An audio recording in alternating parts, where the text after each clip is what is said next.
ঈদ যাত্রাকে কেন্দ্র করে একটি অদ্ভুত ও চাঞ্চল্যকর ঘটনা সামাজিক যোগাযোগ মাধ্যমে ভাইরাল হয়েছে।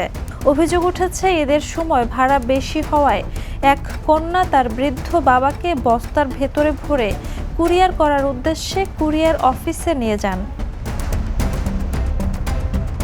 ঘটনাটি আরও ভয়াবহ রূপ নেয় যখন কুরিয়ার অফিসের কর্মীরা সন্দেহবশত বস্তাটি খুলে দেখেন ভেতরে ওই নারীর বাবা, যিনি অস্বস্তিকর অবস্থায় ছিলেন এবং শ্বাস নিতে কষ্ট পাচ্ছিলেন। এই সময়ও পরিবারটি নাকি ওই পার্সেল গ্রহণ করার জন্য জোরাজুরি করছিল।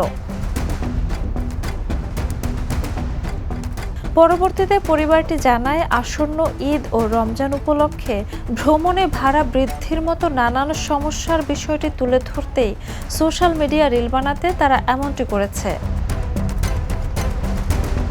ঘটনাটি ঘটেছে ভারতের ব্যাঙ্গালোরের একটি শহরে। ঘটনার পর পুলিশ দ্রুত হস্তক্ষেপ করে পরিস্থিতি নিয়ন্ত্রণে আনে। পরে পরিবারটি তাদের এই কর্মকাণ্ডের জন্য দুঃখ প্রকাশ করেছেন। এই ঘটনার পর সামাজিক মাধ্যমে ব্যাপক সমালোচনা শুরু হয়েছে।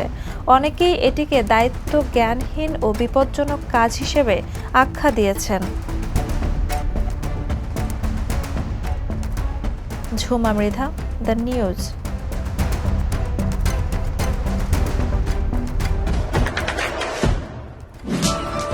দেশে দেশে সবার সাথে দ্য নিউজ।